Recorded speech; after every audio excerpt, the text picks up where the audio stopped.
Silk garden Sarjani town के अंदर एक ऐसा प्रोजेक्ट बनने जा रहा है जो कि नया नाज़ाबाद की कामयाबी के बाद बिल्कुल नया नाज़ाबाद के तर्ज पे बनेगा। सोशल मीडिया पे हर कोई इसकी तारीफ़ कर करके थक नहीं रहा है, लेकिन इस प्रोजेक्ट की हकीकत क्या है? क्या इसके साथ भी वैसा ही मामला होगा जैसा नया नाज़ाबाद के शुरू के मराहिल में हुआ था? और इस प्रोजेक्ट की मुकम्मल तफसीलात क्या हैं? क्या है हकीकत? क्या है सच्चाई?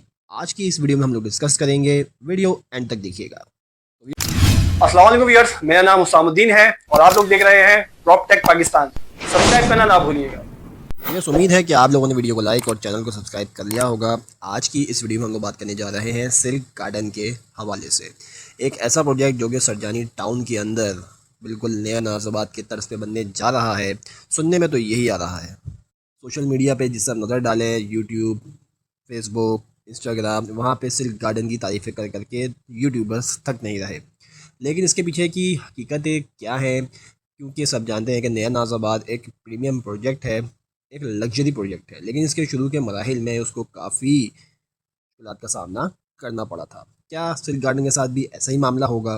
और इस पूरे प्रोजेक्ट की तफसीलात क्या हैं?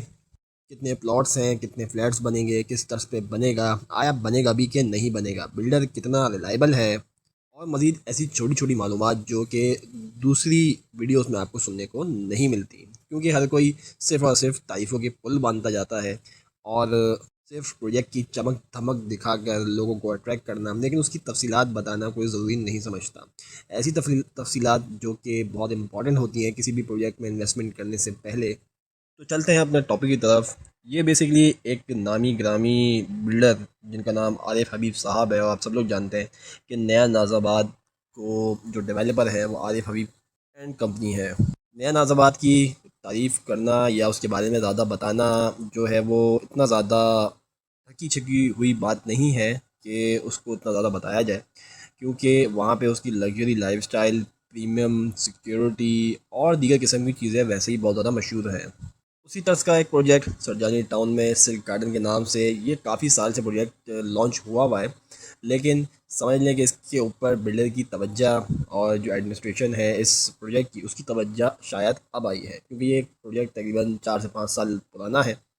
और बिजनेसमैन लोग जो ज़्यादा ज़हीन होते हैं और बहुत ज़्यादा अपॉर्चुनिटी की तलाश में होते हैं, उनकी एक हमेशा से आदत होती है कि हम उस जगह को जो बिल्कुल बंजर हो या उसमें पोटेंशियल ना हो, उस वक्त तक इंतज़ार करते हैं उसमें हाथ डालने का, कि जब तक वो बनकर डेवलप ना हो जाए।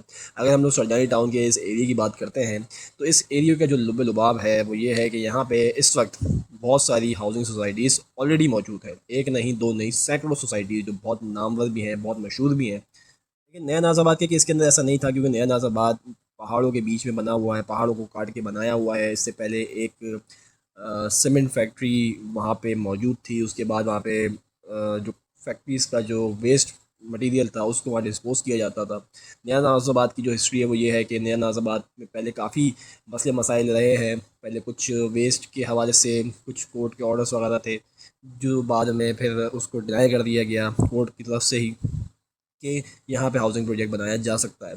फिर 2020 में एक बहुत बड़ा फ्लड आया, जिसकी वजह से बहुत बड़ी कंट्रोवर्सी बनी नया नाज़ाबाद को लेके। लेकिन इस एरिया में ऐसा नहीं है, क्योंकि जहाँ जिस जगह ये बना हुआ है ये बेसिकली फोर के चौरंगी से तकरीबन 10 मिनट की ड्राइव और अब्दुल्ला चौक से ऑलमोस्ट 1 मिनट की ड्राइव पे बना हुआ है। इसके अगर हम लोग करीब करीब में देखें तो बहुत बड़ी बड़ी सोसाइटीज़ यहाँ पे मौजूद हैं, जैसे like north town residency phase 1 मौजूद है, साइमा अरेबियन विलास और साइमा अरेबियन रेंचेस मौजूद हैं, सामने पल विला और गुलशन शराज, गुलशन बिलाल और दीगर किस्म की सोसाइटीज़ यहाँ पे मौजूद हैं, जो ऑलरेडी बहुत ज़्यादा डेवलप हो चुकी हैं। साइमा अरेबियन विलास की बात करें तो वो बहुत ज़्यादा एक्सट्रीमली डेवलपमेंट की तरफ जा चुकी है। तो इसी मौके को गनीमत जान के जो बिल्डर है आरिफ हबीब साहब, उन्होंने इस बात का मौके का फ़ायदा उठाया कि यार ये एक अच्छा टाइम है यहाँ पे इस प्रोजेक्ट को कंटिन्यू करने का, ताकि लोगों की भी हौसला अफजाई हो, लोगों का भी कॉन्फिडेंस जो है वो डेवलप हो इन्वेस्टमेंट करने के लिए। और रियल इस्टेट की जितनी भी समझ लें जो बेस है वो होती ही डेवलपमेंट के ऊपर है, और सबसे ज़्यादा डेवलपमेंट होती है एरिया की। ये जो प्रोजेक्ट है वो 146 एकड़ लैंड के ऊपर मुश्तमिल है, और इसकी जो ज़्यादातर कंस्ट्रक्शन होगी वो फ्लैट्स और अपार्टमेंट्स के हवाले से होगी। प्लॉट्स यहाँ पे बहुत ज़्यादा कम है, बहुत ही गिनती के प्लॉट्स हैं। समझ लें कि कोई 40 या 50 प्लॉट्स मौजूद होंगे 120 गज के। उनके प्राइजेस क्या हैं, फ्लैटों के प्राइजेस क्या हैं, ये मैं आपको आगे चल के बताता हूँ। इसके अलावा जैसा कि मैंने आपको बताया कि सिल्क गार्डन यहाँ पे जो मौजूद है, काफ़ी नामा सोसाइटीज़ ही मौजूद हैं, लेकिन इससे पहले यहाँ पे ये जो प्रोजेक्ट है वो ASF अरेबियन विलास के नाम से लॉन्च होने वाला था, लेकिन बाद में उसकी एडमिनिस्ट्रेशन यहाँ से वाइंड अप करके सोल्ड आउट करके इस प्रोजेक्ट को चली गई। लोगों के कमेंट्स मैंने पढ़े, लोगों की राय मैंने ली, तो उसमें ज़्यादातर ये देखने में आ रहा है कि इसकी प्राइजेस के हवाले से काफ़ी बात की जा रही है कि इसके प्राइजेस इस एरिया के हिसाब से बहुत ज़्यादा हाई हैं। क्योंकि अगर हम लोग नॉर्थ टाउन एजेंसी की बात करते हैं तो उसमें जो 120 गज का प्लॉट है वो 45 से 50 लाख से शुरू होता है और 80 लाख तक जाता है। साइमा अरेबियन विलास के अंदर 60 से 70 लाख रुपए का प्लॉट ऑलमोस्ट जो है वो एवरेज प्राइस के ऊपर आपको बता रहा हूँ। इसके अलावा गुलशन शराज के अंदर हम लोग बात करते हैं तो 60 से 70 लाख रुपए का प्लॉट है 120 गज का। लेकिन यहाँ जो स्टार्टिंग हुई है, सिर्फ अभी बुकिंग ही शुरू हुई है, तो इसकी जो प्राइजेस हैं वो 75 लाख रुपए से 120 गज की स्टार्ट है। और अगर अपार्टमेंट की बात की जाए तो अपार्टमेंट की जो कंस्ट्रक्शन यहाँ पे हो रही है वो 12,000 फ्लैट्स से ज़्यादा है। तकरीबन 12,000 फ्लैट्स यहाँ पे बनने वाले हैं। काफ़ी इस बात को भी प्रमोट किया जा रहा है कि पहले ही दिन या शुरू के मराहिल में ज़्यादातर तकरीबन 90% प्रोजेक्ट जो है वो सोल्ड आउट हो चुका है, बिक चुका है। लेकिन एक चीज़ यहाँ पे मार्केटिंग गिमिक हम अक्सर देखने में हम लोग को आती है कि ये एक ऐसी सच्चाई है जो कि शायद आप लोगों को पता हो या ना पता हो कि 90% जो लोग हैं उसकी भी जो 90% है वो ऑलमोस्ट इन्वेस्टर ने इन्वेस्ट किया है। मतलब कि मैं हूँ, मैंने जाके फ़ाइल ख़रीद ली, उठा ली, अब जब कल दोबारा बुकिंग होगी तो रीसेल के लिए मैं उसको दोबारा बेच सकता हूँ। अपार्टमेंट्स की बात की जाए तो शुरू के मराहिल के अंदर पाम टावर जो है वो बनने जा रहा है, जिसमें 4 टावर बनेंगे, जिसमें से 2 जो है वो ग्राउंड प्लस 20 और 2 टावर जो है वो ग्राउंड प्लस 30 के बनेंगे। फर्स्ट हाई राइज बिल्डिंग होगी सरजानी टाउन की। तो थोड़ा अजीब लगता है कि ऐसे एरिया के अंदर हाई राइज बिल्डिंग जहाँ पे दूर दूर तक अभी तक कोई ऐसी ख़ास समझ लें कि ग्राउंड या फ्लैट्स, ऐसे जो भी छोटे मोटे फ्लैट्स होते हैं उससे ज़्यादा की कोई बिल्डिंग बनी हुई नहीं है। लेकिन आबादी आहिस्ता आहिस्ता आगे की तरफ बढ़ती जा रही है और एक आरिफ हबीब एंड कंपनी और नया नाजाबाद एक अच्छा नाम है, तो जो यहाँ पे वो आए हैं तो ऐसा नहीं है कि दूसरे प्रोजेक्ट की वजह से इनकी जो प्रोजेक्ट है उसकी वैल्यू बढ़ेगी, बल्कि जो दूसरे प्रोजेक्ट्स हैं उनकी वैल्यू बढ़ जाएगी इसकी वजह से। क्योंकि बिल्डर क्रेडिबिलिटी और उसकी डिलीवरी और डेवलपमेंट बहुत ज़्यादा मायने रखते हैं।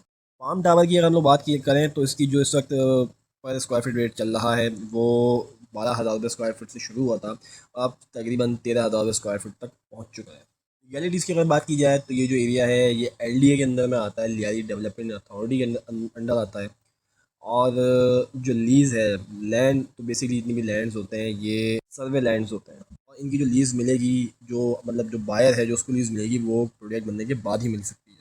और आरिफ हबीब एंड कंपनी एक अच्छा नाम है रियल इस्टेट के अंदर और अदर बिजनेसेस के अंदर, तो मुझे नहीं लगता कि वो ऐसी कोई गलती करेंगे कि सिर्फ प्रोजेक्ट को बराए नाम लॉन्च करके उस पर काम ना करें। थोड़ा सा डिस्टेंसेस के हवाले से मैं बता दूँ कि जो प्रोजेक्ट है ये, अगर हम लोग डिस्टेंसेस की बात करेंगे कि कौन सी जगह से कितना दूर है, तो अगर हम लोग को अब्दुल्ला चौक की बात करें तो 1 मिनट की ड्राइव पर है। 4 के चौरंगी की बात करें तो 10 मिनट की ड्राइव पर है। नॉर्थ नाज़ाबाद की बात करें तो 20 मिनट की ड्राइव पर है। M9 मोटरवे की बात करें तो वो भी ऑलमोस्ट 20 मिनट की ड्राइव पे है। नॉर्दर्न बाईपास की बात करें तो 10 मिनट की ड्राइव पे है। सदर की बात करें तो 40 मिनट की ड्राइव पे है।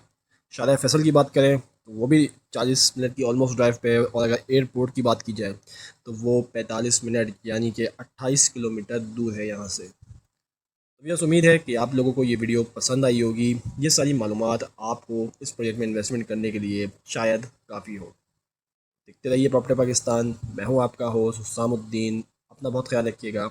जज़ाकल्लाह।